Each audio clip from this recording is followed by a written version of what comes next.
बच्चों आज मैं आपके सारे टेंशन का समाप्ति कर दूंगा, द एंड कर दूंगा। ये वीडियो शुरू से अंत तक पूरा दिखेगा जिससे आपको क्लैरिटी हो जाए कि फिजिक्स कितने आसान तरीके से कुछ इंपॉर्टेंट टॉपिक्स को पकड़ के काम बनाया जा सकता है। तो बिल्कुल ये वीडियो मिस मत करिएगा, शुरू से अंत तक देखिए जिससे कोई भी चीज आपसे मिस ना हो। Welcome to Arvind academy and मैं हूं अरविंद सर। आपका अरविंद एकेडमी में स्वागत है और सुपर इजी फिजिक्स के लिए अरविंद एकेडमी चैनल को सब्सक्राइब करना मत भूलिएगा। चलिए, मैंने एक छोटा सा प्रेजेंटेशन बनाया है जिसमें आपकी दिक्कतों को दूर करने की पूरी कोशिश की है।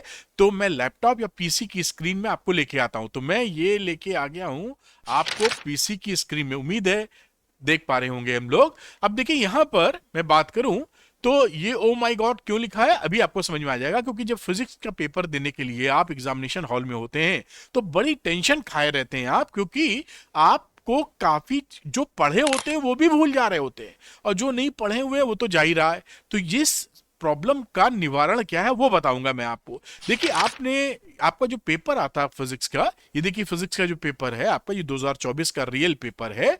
इसमें जो क्वेश्चंस आते हैं बेटा ना, कई क्वेश्चंस जो पिछले 5-7 सालों में आए हैं वो रिपीट होते हैं। अगर 10 साल का आप कवरेज कर लेंगे तो आपको मजा ही आ जाएगा। यानी क्वेश्चंस काफी रिपीट होते हैं और जिस बच्चे को ये पता है कि कौन से मोस्ट इंपॉर्टेंट क्वेश्चंस हैं, कौन से मोस्ट इंपॉर्टेंट टॉपिक्स हैं, वो कम एफर्ट में ज्यादा ऑन द टारगेट रहेगा। तो एक रूल भी होता है, आपने सुना होगा, 20-80 रूल, यानी 20% मेहनत आप करेंगे स्मार्टली तो 80% का रिजल्ट आप ला सकते हैं। क्योंकि रिपीटेशन है यहां पर, हर चीज नया, हर बार नया सवाल बन के आपके सामने नहीं आ रहा है। वही सवाल है जो पिछले 5-7 सालों में पूछे गए हैं, घुमा घुमा के आपके सामने 80 से 90% पेश किए जाते हैं। तो ये 20% एफर्ट लगाकर आप 90% अपना काम बना सकते हैं।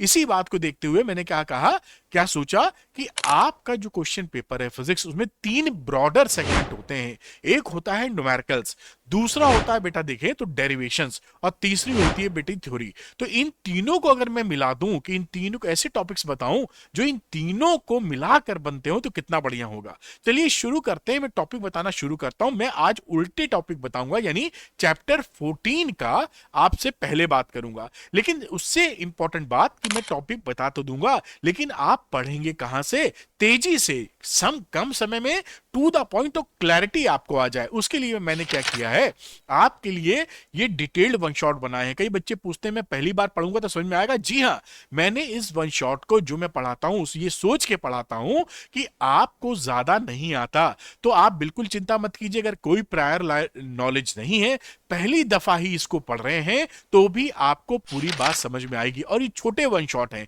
मुश्किल से मतलब नॉर्मली 2.5 घंटे में, 2 घंटे में, 3 घंटे में कवर हो जाएगा सब कुछ आपका, डेरिवेशन, न्यूमेरिकल वगैरह वगैरह सारे कॉन्सेप्ट। और साथ में ये मैंने आपके लिए पीवाईक्यूज की भी सीरीज बनाई है, तो आपको भटकना नहीं है। इन दोनों का सहारा लेकर आप बहुत शानदार प्रदर्शन कर सकते हैं। इन दोनों का लिंक मैं डिस्क्रिप्शन में लगाऊंगा, और भी जो सीरीज मैंने आपके लिए बनाई है उनका भी लिंक मैं डिस्क्रिप्शन में लगाने वाला हूं बेटा। चलिए शुरू करते हैं और टॉपिक्स को देखते हैं। मैं 14 चैप्टर से फर्स्ट चैप्टर तक आपको लेके चलूंगा फटाफट, जैसे वो। और ये ध्यान रखिएगा, ये जो टॉपिक्स हैं आपके न्यूमेरिकल्स के लिए भी इंपॉर्टेंट है, आपकी थ्योरी के लिए भी इंपॉर्टेंट है, आपके डेरिवेशन के लिए भी इंपॉर्टेंट है। बीच बीच में हाईलाइट भी करूंगा कौन से डेरिवेशन या न्यूमेरिकल के लिए इंपॉर्टेंट है। तो देखिए, ये जो सेमीकंडक्टर डायोड है, सेमीकंडक्टर है चैप्टर, इसमें मोस्टली आपकी थ्योरी आती है, न्यूमेरिकल भी थोड़े बहुत बनते हैं। तो पीएन जंक्शन को क्लैरिटी कर लीजिए। पीएन जंक्शन बनते वक्त कौन से 2 इंपॉर्टेंट फिनोमिना है, डिफ्यूजन एंड ड्रिफ्ट करंट, उसके बारे में कि कैसे बनती है सेमीकंडक्टर डायोड, इसकी कैरेक्टरिस्टिक्स के बारे में कि फॉरवर्ड बाइसिंग और रिवर्स बाइसिंग में क्या ग्राफ आता है, एप्लीकेशन ऑफ डायोड रेक्टिफायर, ये तो पक्का ही आपके एग्जाम में आने वाला है, क्योंकि half wave rectifier, full wave rectifier, इसका डायग्राम और वेव डायग्राम इसका, और फ्रीक्वेंसी के बारे में जरूर आपसे पूछते हैं, तो इसको पकड़ के जरूर रखने की आपको आवश्यकता है। मैं दूसरे की बात करूं न्यूक्लाई की बेटा, तो न्यूक्लाई में देखिए mass energy and BN curve, जो बाइंडिंग एनर्जी पर न्यूक्लॉन का जो कर्व होता है वो महा इंपॉर्टेंट है। इसको एकदम नोट कर लीजिएगा, आप नहीं भूल जाएंगे टॉपिक्स, है ना। दूसरी बात करते हैं न्यूक्लियर फोर्स की, जो प्रॉपर्टीज होती हैं उनको भी पढ़ के जाइएगा। और ध्यान रखिएगा, जो न्यूक्लियर फोर्स होता है वो नॉन सेंट्रल फोर्स होता है। सेंट्रल फोर्स होते हैं इलेक्ट्रोस्टैटिक फोर्स, नॉन सेंट्रल ये न्यूक्लियर एनर्जी भी आपके कोर्स में, न्यूक्लियर फिजन, फ्यूजन, ये सारे टॉपिक आप पेन कॉपी लेके नोट कर डालिए। एटम्स की बात करूं तो alpha particle experiment and model से जरूर कुछ ना कुछ पूछा जाएगा। और दूसरी बात करूं तो बोर मॉडल, तो बोर मॉडल और अल्फा पार्टिकल स्कैटरिंग एक्सपेरिमेंट। अच्छा, यहां पर एक चीज होती है बी, जिसे बोलते हैं इंपैक्ट पैरामीटर। में लिखूंगा नहीं वरना समय लगेगा आपका। इंपैक्ट पैरामीटर, क्या आप बता सकते हैं कि अगर इंपैक्ट पैरामीटर 0 हो तो थीटा स्कैटरिंग एंगल कितना होगा? आपने पढ़ा होगा तो बताइएगा कमेंट सेक्शन में अगर आपको आता है तो। डुअल नेचर की बात करूं तो आइंस्टाइन फोटो इलेक्ट्रिक इक्वेशन महा इंपॉर्टेंट है। ऑल ग्राफ्स इसमें कहीं है डुअल नेचर में जो आपको क्लैरिटी से आने चाहिए।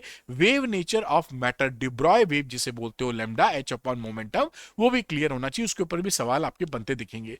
Reflection and refraction by wave theory, तो ये जो सेकंड वाला रिफ्रैक्शन है वो यानी कि refraction on the basis of wave theory, diagram बनाइए और एक्सप्लेनेशन दीजिए। ये बहुत पूछा जाता है, वेरी इंपॉर्टेंट है, इसको टिक कर लीजिए, नोट कर लीजिए अपने पास बेटा। दूसरी बात करूं इंटरफेरेंस एंड वाईडीएसए एक्सपेरिमेंट, कई बच्चों को ये मालूम नहीं कि डिफ्रैक्शन कोर्स में है और डिफ्रैक्शन में न्यूमेरिकल भी टपक पड़ेंगे, तो आप करिएगा। कई बच्चे सोचते हैं न्यूमेरिकल्स पे नहीं आएंगे, तो तैयारी करके रखिए। चैप्टर नंबर 9 आपका फेवरेट चैप्टर, इसमें refraction at spherical surfaces, derivation and numerical दोनों ही इंपॉर्टेंट है। क्योंकि इसका डेरिवेशन अगर नहीं आएगा तो आप लेंस मेकर्स फॉर्मूले का डेरिवेशन नहीं कर पाएंगे। तो डेरिवेशन भी आना चाहिए और न्यूमेरिकल भी दबा के इसके ऊपर आते हैं। प्रिज्म के ऊपर न्यूमेरिकल, इसकी भी तैयारी करके। प्रिज्म में TIR, टोटल इंटरनल रिफ्लेक्शन, और प्रिज्म के एंगल ऑफ मिनिमम डेविएशन के कॉन्सेप्ट को मिक्स कर दिया जाता है। अक्सर ऐसे सवाल बनते हैं कि ये रे जा रही है, अब यहां पड़ी, अब बताइए कि ये रे रिफ्रैक्ट होगी या TIR होगा। तो इसके लिए ऐसे सवालों को आपको सॉल्व करना पड़ता है। ऑप्टिकल इंस्ट्रूमेंट से आपके पास सिंपल माइक्रोस्कोप, कंपाउंड माइक्रोस्कोप और टेलीस्कोप का 3 ऑप्टिकल इंस्ट्रूमेंट है। तीनों के डायग्राम 6 डायग्राम हो जाते हैं, final image at D and final image at infinity. उन 6 डायग्राम को और उसके फॉर्मूले को बहुत अच्छी तरीके से तैयार कीजिएगा, डेरिवेशन भी इससे पूछा जाता है। चैप्टर 8 की बात करूं तो डिस्प्लेसमेंट करंट पे न्यूमेरिकल आते हैं, बहुत इजी है वैसे। इलेक्ट्रोमैग्नेटिक स्पेक्ट्रम को तैयार करिए, ये मेनली यूजेस वगैरह पर बेस्ड होता है। और अगर आपको पता है तो आप बताइएगा कि जो ऑप्टिकल प्रॉपर्टी होती है इलेक्ट्रोमैग्नेटिक वेव्स की, वो क्यों होती है, किस वजह से होती है। इलेक्ट्रिक ऑप्टिकल देखने वाली क्षमताएं। आगे बात करें अल्टरनेटिंग करंट में तो सीरीज एलसीआर सर्किट बहुत important, power in AC circuit, transformer बहुत इंपॉर्टेंट है, कुछ ना कुछ 100% आएगा। इसका डायग्राम, प्रिंसिपल, वर्किंग, न्यूमेरिकल कुछ भी आएगा, क्योंकि बड़े क्वेश्चन में भी अक्सर आता है ट्रांसफार्मर। आगे मैं बात करूं इलेक्ट्रोमैग्नेटिक इंडक्शन की तो लेंज लॉ और फेरेडे लॉ इसके सोल ऑफ द चैप्टर है। इससे सवाल इस चैप्टर से कुछ आएगा तो फेरेडे लॉ जरूर लगा होगा। और ये म्यूचुअल इंडक्टेंस का जो एम निकालने का डेरिवेशन होता है वो बड़ा इंपॉर्टेंट है, आपसे अक्सर पूछा जाता है। मैग्नेटिज्म मैटर की बात करें तो बार मैग्नेट, और साथ में magnetic properties ferromagnetic, diamagnetic and paramagnetic बहुत इंपॉर्टेंट हैं। कौन सी ऐसी प्रॉपर्टी है जो टेम्परेचर पे डिपेंड नहीं करती, तीनों में, पैरा, डाया और फेरो में, जरा बताइएगा मुझे अगर आपने पढ़ा है तो। इंपॉर्टेंट सवाल है इसलिए पूछ लिया। चैप्टर नंबर 4 की बात करूं तो motion in a magnetic field, एक चार्ज पार्टिकल को एक मैग्नेटिक फील्ड में एंट्री करवाते हैं तो कैसा मोशन होता है, इसके बारे में सवाल बन जाएगा। फोर्स बिटवीन पैरेलल वायर्स, दो पैरेलल वायर्स में करंट कैरिंग वायर्स हैं, उसमें अगर मान लीजिए दो करंट कैरिंग वायर्स हैं और दोनों में एंटी पैरेलल करंट है, तो फोर्स अट्रैक्टिव होगा या रिपल्सिव, मुझे जरूर आप बताइएगा कमेंट करके, जिससे समझने में आसानी हो। मूविंग कॉइल गैल्वेनोमीटर बड़ा इंपॉर्टेंट है, 5 नंबर बड़े नंबर वाले सवाल भी इसमें बन जाते हैं, और इसका कन्वर्जन एमीटर एंड वोल्टमीटर में महा इंपॉर्टेंट है, उसको अच्छे से तैयार कीजिए। करंट इलेक्ट्रिसिटी में drift of electrons, drift velocity का डेरिवेशन बड़ा इंपॉर्टेंट है, साथ में रेजिस्टिविटी का डेरिवेशन न्यूमेरिकल आपको मिलेगा। टेम्परेचर डिपेंडेंस ऑफ रेजिस्टिविटी बहुत इंपॉर्टेंट है, अगला मतलब अक्सर सवाल मिलेगा, टेम्परेचर बढ़ाने पे नया रेजिस्टेंस या रेजिस्टिविटी कितनी हो जाएगी, किरचॉफ रूल और wheat stone bridge is very very important, तैयारी करके रखिएगा। चैप्टर 2 में इक्विपोटेंशियल सरफेस, इससे जरूर आपको कुछ ना कुछ आता हुआ दिखाई पड़ेगा।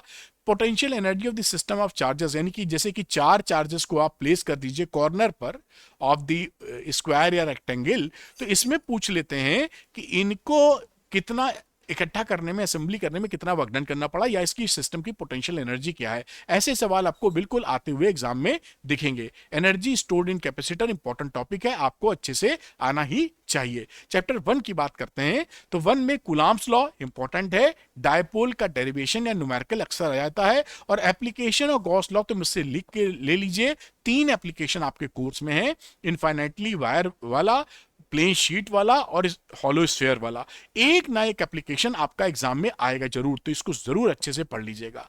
और अभी क्या है, मैंने आपके लिए ना, क्योंकि सारे सवाल लगाए बिना आपका काम नहीं बनेगा और अभी समय कम है, तो आप श्योर शॉर्ट क्वेश्चन की मदद ले सकते हैं। मैंने श्योर शॉर्ट क्वेश्चन बना दिए, पीसीएम के ऐसे ही क्वेश्चन बोर्ड्स में आएंगे, पीसीबी के ऐसे ही क्वेश्चन बोर्ड्स में आएंगे बेटा।